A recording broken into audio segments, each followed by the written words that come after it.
Hey guys, Try Gamer here with a review of One Piece Chapter 896, The Last Request. Alright guys, so I really enjoyed this chapter and I think it is a very unique One Piece chapter. It's unlike any moment that One Piece has given us before. I don't think, to my knowledge, like off the top of my head, that we've ever had a villain get defeated in such a way that Katakuri has. Um, Necessarily in execution, not like techniques or anything, or like the way he was defeated, like the standoff sort of thing. Even though I don't think we've gotten that either. Um, so there are a couple of components to this chapter, and I'll get back to the defeat of Katakuri in a second because I want to get this stuff with like Sanji and the whole cake family. I don't call them the Big Mom family for some reason, which is their name. I assume I call them the whole cake family for some reason. So Big Mom's family is essentially waiting to ambush Luffy. We've known this for a couple of chapters, and in this chapter we sort of get build up to that. We get essentially the final push towards the trap that Oven Master Oven has set. We see Sanji and Pudding finally at the location. 1 o'clock is rapidly nearing, and everyone's getting their preparations ready. Um, Sanji is talking to Pudding, just recounting everything that happens in the whole Cake Island arc. Um, Pudding gets all emotional and stuff, and she goes to tell Sanji something.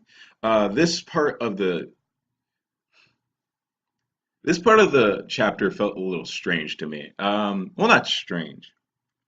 It felt a little unnecessary, like, oh wow, we went through all this together.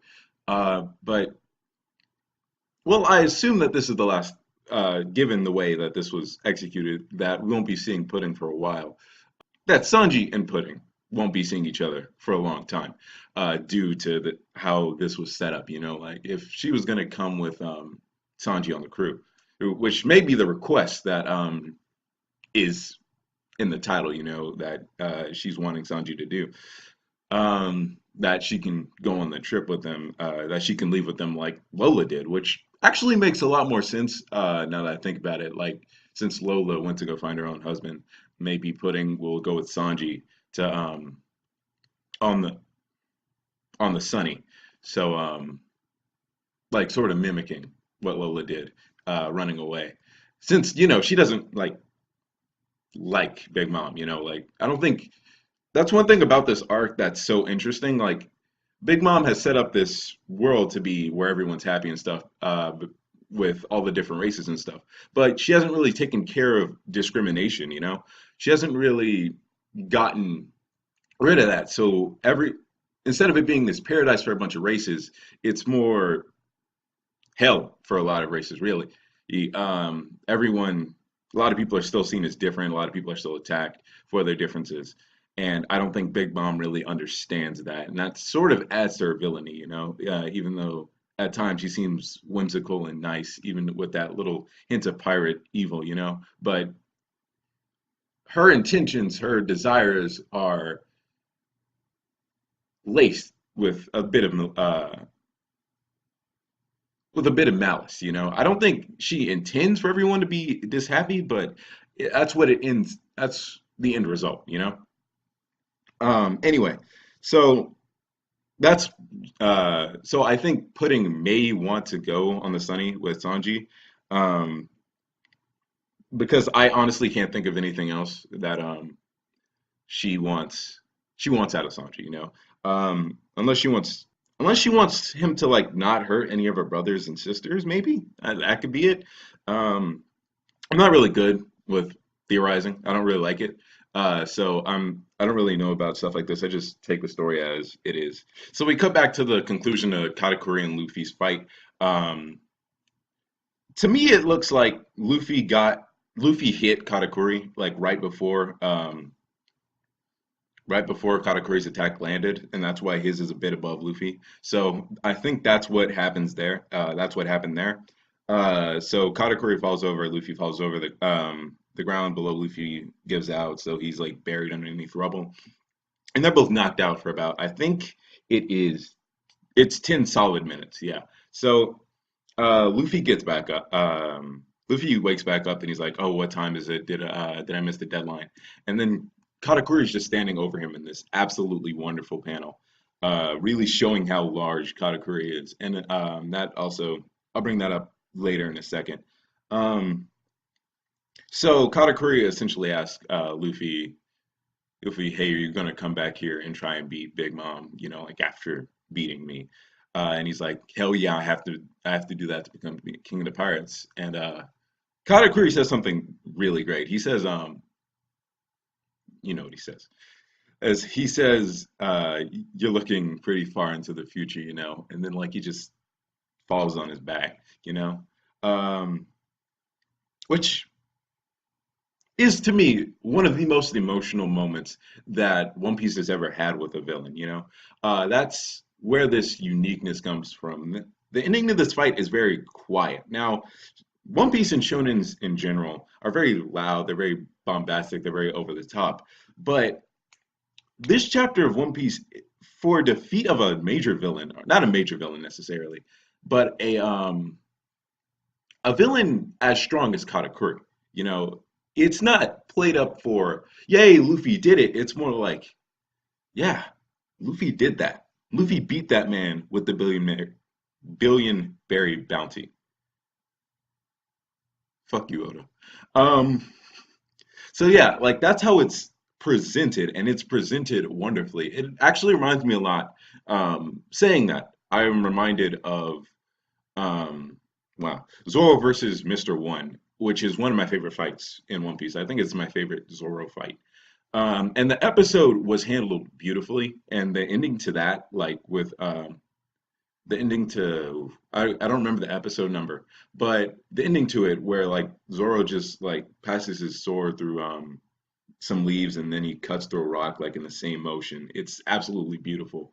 And the last lion song to finish him off in that last thing he says to him like about are you going to cut Diamond next, you know, like that's it really reminds me a lot of this. um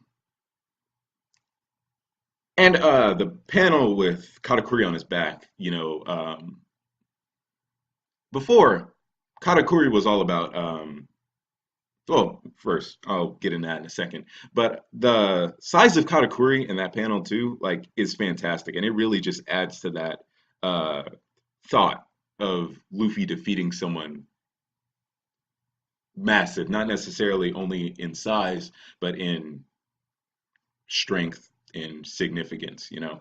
I was going to say something else. Right. Before, Katakuri's whole thing was about how the thing about Katakuri was he never wanted people to see him while he was on his back, right?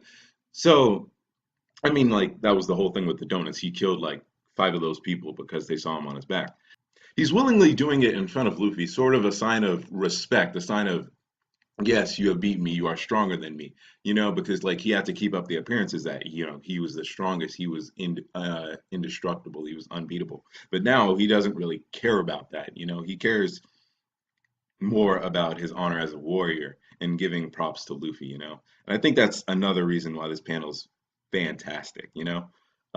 I love it. Oh, jeez, I love this page and the little detail of Luffy putting the showing his respect, putting his the hat he got from Beige over Katakuri's mouth so no one else would laugh at him. You know, that's fantastic.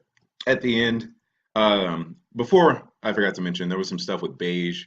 He is still getting chased by Big Mom. There's also let's go back a bit. There was a scene with Mondour talking to Big News Morgan. Really didn't need that page. I think outside of the one line where he says, even if Roger was to come from that mirror, he still wouldn't have stood a chance. So I think that's more building on the tension of Luffy coming out of the mirror. You know, um, we have a scene with Beige still getting chased down by Big Mom and Prometheus. Prometheus is looking terrifying. Prometheus is a scary looking uh, scary looking dude, and you could actually see parts of the ships. You could actually see parts of the ship on fire. So that's absolutely insane. And Big Mom is still on top of that. I hate to see what Big Mom looks like. Like once she gets to that cake, she's gonna look a wreck. You know, like she's gonna have her body like charred. She's gonna have scars from that thunder. I think Nami did hit him with thunder at one point. Her with thunder at one point. So she's gonna look a wreck, and we don't see her in this panel with Beige and Prometheus, or the ship and Prometheus. So I think he's really trying to save that, and it's really gonna be something horrifying. Um, we also get another scene with on the Sunny, really inconsequential. I think outside of the stuff with Katakuri and Luffy, there's a lot of stuff we didn't really need. You know, like there's a lot of filler, and it's more build than anything, but it's just getting us there, you know. But the stuff with Katakuri and Luffy, I think, really makes up for it, you know. Um, so Peckhams comes back as Nas, not Peckhams comes back in disguise as Nazums with Brule ready to help Luffy get out of there. And I honestly don't remember where Peckhams was. I remember him getting shot off of I remember him getting shot off the cliff, but I absolutely don't remember if he showed up before now. Um, so he just gives his respects to Pedro. Really curious how he knows about that. How did he get into the mirror dimension? I don't know. It doesn't matter.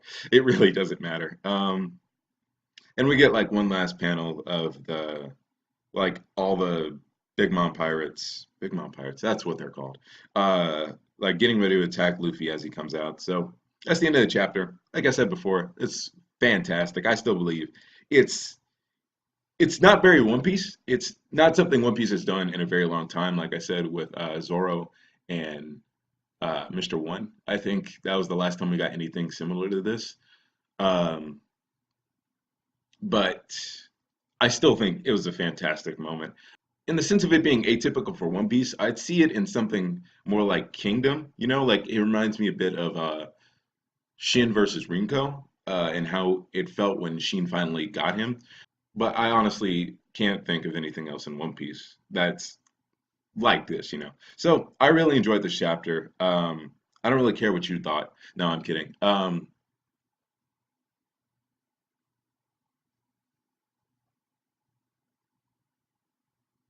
I can't think of an outro. Bye.